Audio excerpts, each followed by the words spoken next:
할렐루야, 반갑습니다. 정말 오랜만에 또 이렇게 뵙게 되네요. 늘 간절히 기대해 주시는 임마누엘 교회 모든 성도님께 정말 진심으로 감사드리고 또 귀한 헌금으로 큰 힘이 되어 주심을 진심으로 감사드립니다. 일본 선교에서 교회 사역을 하는 사람으로서 가장 힘든 것은 전도 대상자를 어떻게 만나고 구도자를 어떻게 만들어 가냐 하는 겁니다. 오늘 영상에 저희가 전부 전도 집회라는 거 표현을 썼는데요. 나온 분이 다 우리 교회 교인분 아니시지만 그래도 교회가 뭔가를 하는데 참여할 수 있는 분들이라는 것이 무엇보다도 기쁩니다. 특별히 할렐루야 나잇에는 한 80 정도의 분들이 오셨어요. 그래서 일본에서는 할렐루야 나잇 하는 교회가 한 7천 몇백 개 중에 아마 손꼽을 정도가 아닌가 할 정도입니다. 그래서 만난 분 한 분 한 분들이 정말 주님을 깊이 만나 구원받을 수 있는 분들이 될 수 있게 하시고요. 그리고 저희 교회는 예배와 교회와 그리고 선교원을 같이 진행하고 있습니다. 위에서 많이 기대해 주시고 특별히 가을부터 함께 일해야 되는 선생님이 꼭 믿음의 분이 확보될 수 있도록 기도를 부탁드립니다. 저희는 두 자녀가 있습니다. 딸만 둘입니다. 근데 미국으로 유학을 간 후에 갑자기 집이 썰렁해졌습니다. 하나라도 더 있을 때는 뭐 정말 이렇게 좋았는데요. 그래서 굉장히 많이 외로움을 느끼게 되었습니다. 그래서 이런 이유로 저희도 강아지 한 마리를 사면 어떨까 하는 생각이 들었습니다. 그런데 자세히 이웃분들 보니까요. 강아지가 있는 건 좋은데 그 강아지를 마치 상전 모시듯이 해야 된다는 사실을 알고 이거는 아니다 하고 포기를 했는데 더 큰 이유는요. 일본에서는 강아지 한 마리 살려고 하면 US 달러로 한 2,500불에서 3,000불. 그래서 저희가 강아지를 사는 순간 많은 교회가 시험을 받아 성경금이 끊길 것 같은 위기를 느끼고 역시 포기하고 말았습니다. 그래서 이런저런 고민을 하다가 새를 한 마리 샀습니다. 그런데 이 새는 진짜 새가 아니고 인공새, 즉 공장에서 만든 새인데요. 이 새가는 사람이 지나가거나 발소리가 나면은 짹짹짹 울거나 아니면은 노래를 한 5, 6곡 정도를 번갈아 가면서 부르는데요. 그런데 순서대로 부르다 보니까 어떨 때는 좀 지혜가 없이 한여름에 징글벨 징글벨 할 때도 있는 게 조금 문제인 것 같습니다. 그러나 단 7, 8불에 해결했다는 것이 굿 아이디어의 가운데 하나 좋은 해결책이었습니다. 하루는 우리 부부가 바깥에서 집으로 돌아오는 시간에 제가 먼저 들어오게 됐는데 저를 보고는 뭔가 노래를 불렀어요. 그래서 제가 좀 허무했습니다.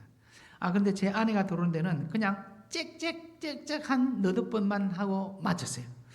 그래서 제가 아내에게 했던 말이 여보 이 새가 이 집의 주인이 누군 줄 아는가 보다. 내가 들어올 때는 노래를 불러줬는데 당신이 들어올 때는 짹짹하고 거친 거 보니까 그렇지 않냐고 얘가 이야기를 하니까 제 아내가 뭐라고 이야기를 하는가 하니까 당신 몰라서 그런데 방금 새가 짹짹거리면서 내한테 하는 말이 당신이 워낙 노래를 못 부르는 엄치라서 노래는 이렇게 부르는 거라고 가르쳐줬다는 그런 이야기를 했었습니다. 어디까지가 진실인지는 여러분의 현명한 판단에 맡깁니다. 어쨌든 저는 늘 아내를 사랑하는 마음으로 지금도 늘 여사라고 부릅니다.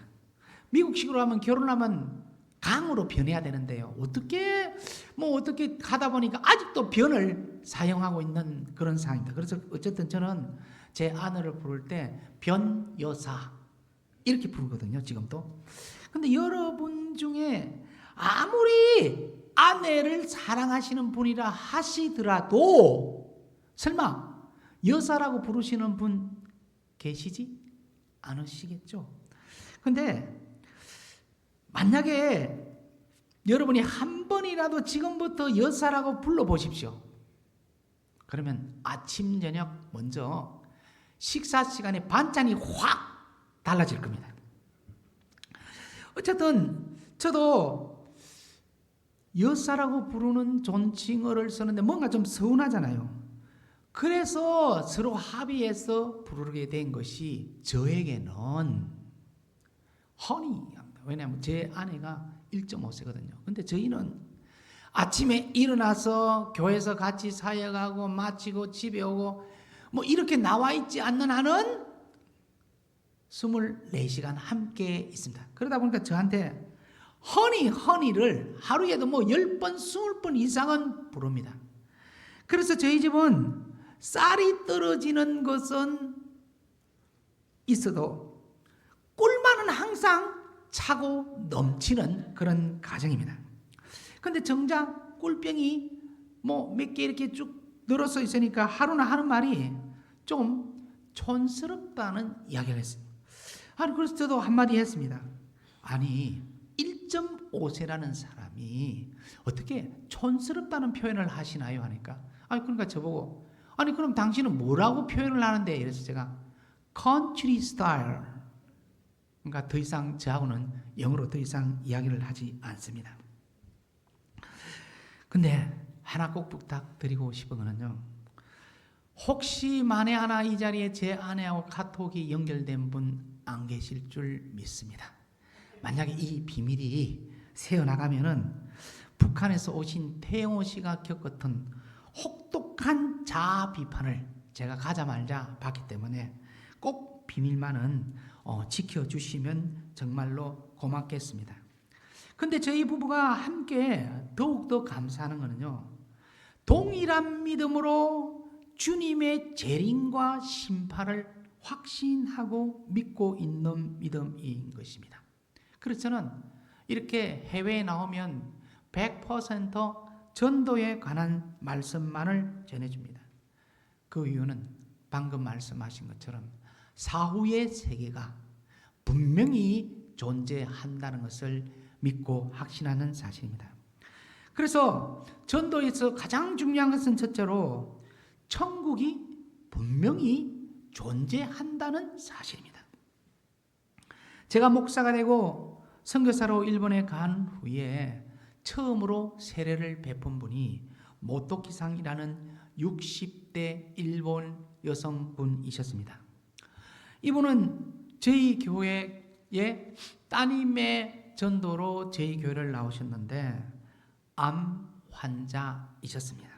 처음에는 상태가 좋으셔서 교회도 오셨지만 점점 상태가 나빠져 결국은 병원에 입원을 하게 되셨습니다. 제가 매주 한 번 정도는 방문을 했었는데요. 상태가 점점 나빠지는 상태였는데 제가 그 기간에 한 일주일 정도 해외에 나가지 않으면 안 된 일이 있어서 제가 모독상 제가 해외에 없는 동안도 하나님께서 기도하시면 꼭 지켜주실 겁니다. 하나님이 모독상을 정말 사랑하는 겁니다. 하고 이야기를 했었는데요. 제가 해외에 나가 있는 동안 이분이 꿈을 통해서 몇 번이나 천국을 방문하셨어요. 이분이 뭐 믿음도 그 깊지 않기 때문에 제 생각에 하나님께서 특별히 이런 뭔가 역사를 보여주셨나 하는 그런 생각이 듭니다. 그런데 갔다 와서 그 이야기를 하시기에 제가 물어봤습니다. 물론 그 이야기를 듣든 안 듣든 저는 뭐 100% 천국을 확실하는 입장이지만 그분의 이야기가 목사님 천국이 그래 좋은 줄 몰랐습니다. 이 세상에서 보지도 못한 꽃들과 그 향기, 이 세상에서 보지도 듣지도 못한 그 새들, 그리고 그 새소리 하면서 감격적인 이야기를 하시면서, 그런데 어딘가 뭐 동굴의 입구같이 보이는 데가 있었는데 거기 가볼까 했는데 천사가 거기는 당신이 가는 데가 아니라고 해서 그냥 제 개인의 견해지만 아마 그 지옥의 입구인가 아닌가 하는 그런 생각도 들었습니다. 그래서 저도 모토기상 좀 더 자세하게 이야기해 주세요 하니까 이분 하시는 말씀이 너무나 아름다운 세계였기 때문에 제 입으로는 더 이상 표현할 수가 없습니다. 그게 정답이신 것 같아요. 하나님께서 만든 천국이 얼마나 세상적인 표현으로 하면은 황홀한 곳이기에, 감탄한 곳이기에 사람의 입으로는 표현할 수 없다는 것이 정답인 것 같습니다. 그런데 이분에게는 친언니가 계시고 친여동생이 계시고 따님이 2분 계셨어요. 그래서 저한테 하셨던 이야기 플러스가 있었는지도 모르지만 똑같이 그분들에게 이야기를 했는데 그분들 대답이 평소에 우리 언니가, 내 여동생이, 우리 엄마가 거짓말 할 뿐은 아니라 그 이야기가 사실인 것 같은데 왜 내한테는 믿어지지 않느냐 하는 그런 표현을 하셨습니다.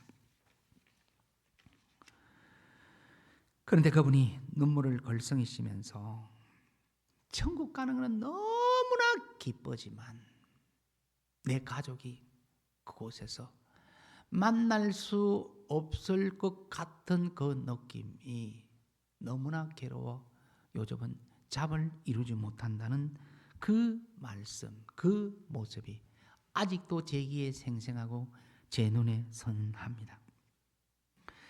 한번 가게 되면 되돌릴 수 없는 세계.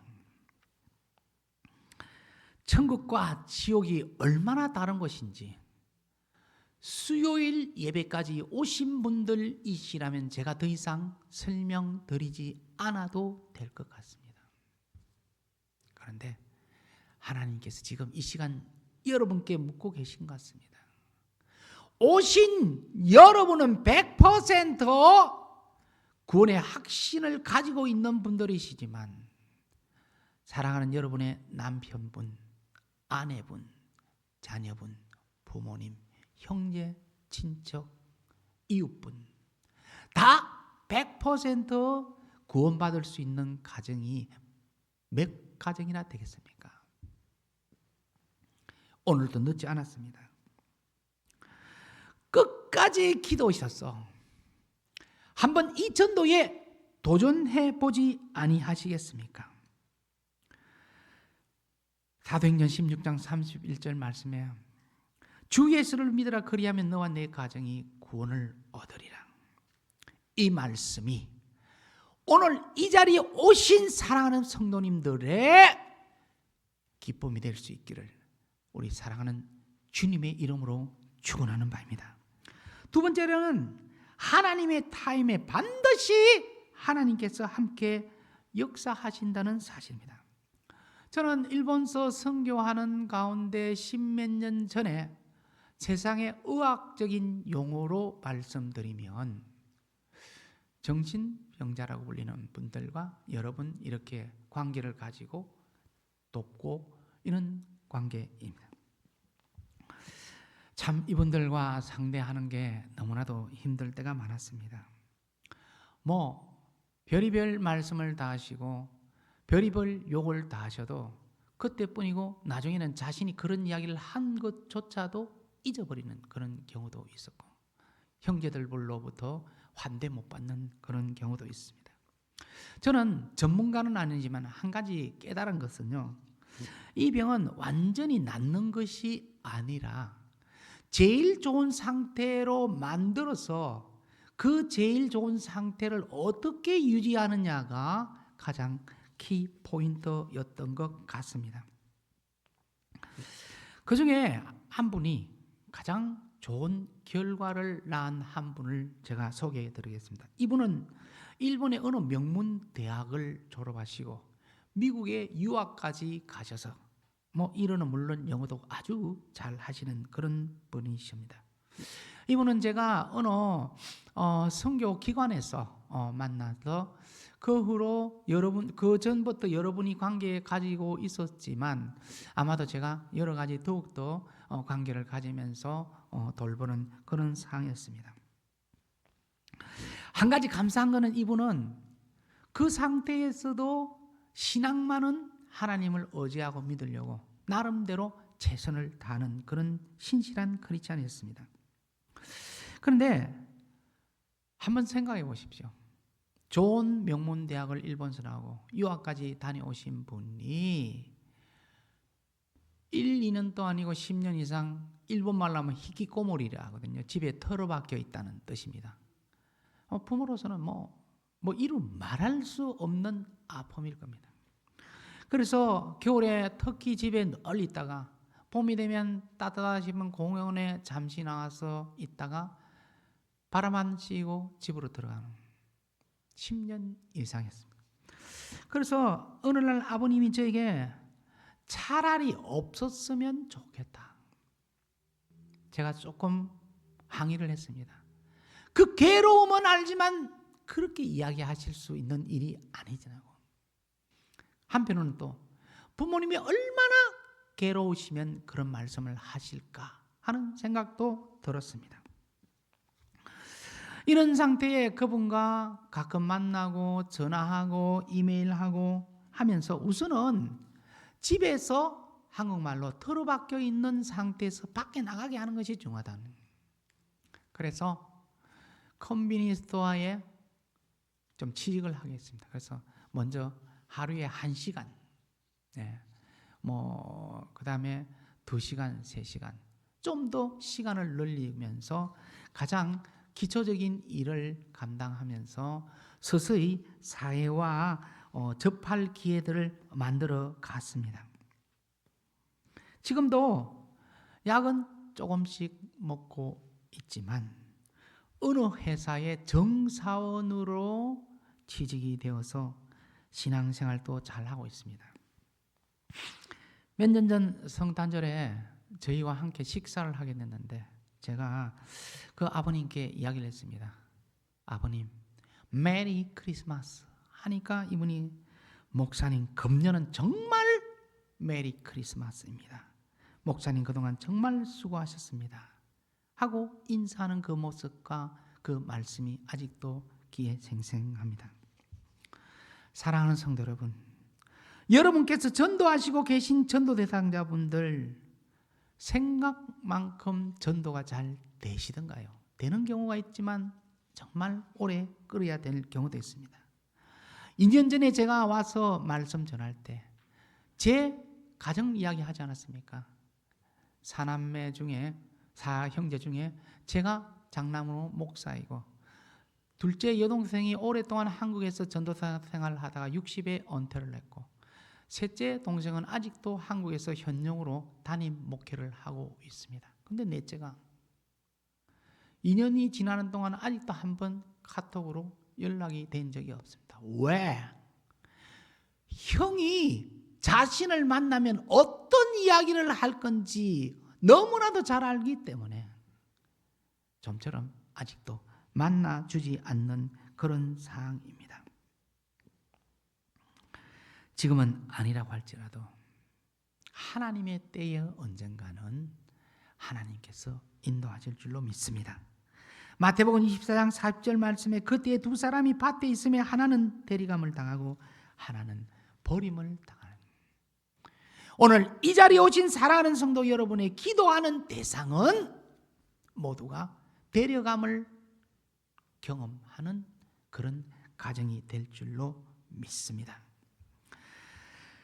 언젠가 하나님께서 당자가 돌아오는 기쁨을 여러분 모두에게 주실 것을 믿고 확신하는 바입니다. 세 번째로 저와 여러분은 이 세상에 무엇을 남기고 떠나려고 하십니까? 2023년 12월 조선일보 일면에 어느 한 분의 사진이 크게 실렸습니다. 신문의 타이틀이 가져갈 순 없잖아요. 하하하. 수백억 원 기부한 이 남자 남은 재산도 다 내어놓겠다 였습니다. 주인공은 영화배우 신영균 씨였는데요. 60대 이상이시라면 아실 분들도 계실 것입니다. 이분은 빨간 마호라를 비롯하여 한 300편의 영화에 그 당시 출연하셨는데요. 좀 젊은 분들은 혹시 얼굴이라도 보시면 기억하시려는데, 요 두 사진으로 제가 인터넷에서 뽑아봤습니다. 저는 이분이 그냥 단순한 그냥 그 배우로만 생각했었어요. 그런데 나중에 알게 된 것은 정말 신실한 독실한 기독교 신자신, 서울대학교를 나온 치과 의사시고요, 유능한 사업가셨고 국회의원 등 10개의 직업을 가지신 분이십니다. 인터뷰 당시 96세였는데 아직도 정정한 그런 상태였습니다. 그분의 가장 큰 특징은 자신도 다 기억하지 못할 만큼의 많은 돈을 사회에 기부하시고, 그리고 일간지기 때문에 교회 헌금하신 이야기는 나오지 않았지만 그 일도 게을리 하지 않으셨을 겁니다. 기부를 시작한 것은 2006년 당시 결혼 50주년을 맞이하여 금혼식이 되면서 호텔에서 성대하게 치르기로 했었는데 막상 하려고 하니까 그 당시 돈으로 1억이 필요하더랍니다. 그래서 곰곰이 생각해 보니까 하루 지나면 1억이 없어지는데 이럴 필요가 있나 하고 가족과 의논을 하고 가족의 동의를 받아가 그 1억을 불우이웃에 기부하는 것으로 시작이 됐습니다. 그 후에 2010년에 500억 원 상당의 명복극장이라는 것을 기부했고요. 사제 100원이 들어간 제주도의 영화박물관을 또한 기증했습니다. 모교인 서울대학과 서강대학에도 수십억 원의 기부를 하셨고, 그리고 탈북자 학생 장학금 등에도 수십억 원의 기부를 하셨습니다. 최근에는 한강이 흔히 보이는 정말 금사라기 땅이라고 할 수 있는 그 땅 4,000평을 이승만 대통령 기념관을 짓기 위해서 내어놓았지만 어디가 결정이 나서 건물이 지어질지는 아직 미정입니다. 이분은 정말 사업을 통해서 돈을 많이 벌었답니다. 1960년대에 서울에 극장과 제과점을 열기 시작했고요. 1970년대는 한국 최초의 보울링장을 이분이 시작했고, 맥도날을 최초로 이분이 오픈했어 정말 큰 돈을 벌게 되었는데 하는 것마다 잘 되더랍니다. 이분은 사람들은 기부가 돈 버는 것다고 어렵다고 하지만 남은 돈 모두 기부하고 떠나려고 합니다. 제 뜻은 변하지 않아요. 기부할수록 더 부자가 되는 그 느낌입니다. 사랑 받은 만큼 내어놓는다고 했습니다. 나중에 돌아가실 때 관에 무엇을 하나 넣으면 되겠습니까? 하자 이분이 거침없이 말씀하신 것은 성경책 한 권이면 돼요. 이분이 말씀하시는 성경책 또라는 의미는 단순히 이 성경책 한 권을 말하는 것이 아니고 그분이 이때까지 믿음의 길을 걸어왔던 그분의 모든 인생을 함께 담아서 이 세상을 떠나겠다는 그런 의미라고 저는 믿습니다. 저와 여러분은 오늘날까지 어떤 삶을 살아오셨습니까? 매주 주일 예배는 참석했었지만 그러나 지금까지 얼마나 우리 주님께서 원하시는 삶을 살아오셨습니까? 저도 이 설교를 이런 표현을 적으면서 정말 제 자신이 누구보다도 솔직히 부끄러웠습니다. 그런데 아직도 우리에게 생명을 허락하신 가장 큰 이유는 살아있는 너는 천국에 갈 수 있는 자격을 가지고 있지만 아직도 너가 당신이 전도해야 될 대상이 남아있는 사실을 기억하고 끝까지 전도하라고 주님의 명령으로 살아있는 줄로 믿습니다. 제가 목회하면서 드물지 않게 듣는 말이 있습니다. 목사님, 제 형제, 부모, 자녀 아무리 전도해도 되지 않아 제가 지금은 포기하고 있습니다. 그 심정 이해갑니다. 저도 그런 사람이니까요. 포기라는 표현은 아니지만 그만큼 안 된다는 걸 알고 있으니까요. 그런데 중요한 거는요, 우리 하나님도 우리가 기도하고 있는 전도 대상자에 대해서 한 번도 포기했다는 말씀 하신 적이 없으신데요. 우리가 어떤 자격으로 포기했다고 이야기를 하십니까? 물론 구원할 수 있는 주권은 하나님께 있지만 중요한 것은 우리가 포기해서는 안 된다는 사실입니다. 마태복음 9장 37절에 우리 주님께서 말씀하시기를 추수할 것은 많되 일꾼은 적으니라고 말씀하셨습니다. 그 일꾼이 누구입니까? 2000년 전에 그 사람들만 일꾼입니까? 아니요. 오늘 이 자리에 오신 저와 여러분이 그 일꾼인 줄로 믿습니다. 금년 시작하실 때 1월 1일 달력보고 어떤 것을 느꼈습니까? 아유, 1년 아직도 길게 남았네요. 그런데요, 벌써 달력 보니까 지금 6월달 끝나가는 시점, 거의 1년의 반이 지나가는 시점입니다. 연초 되면 얼마나 여러 가지 계획을 세우고 시작합니까?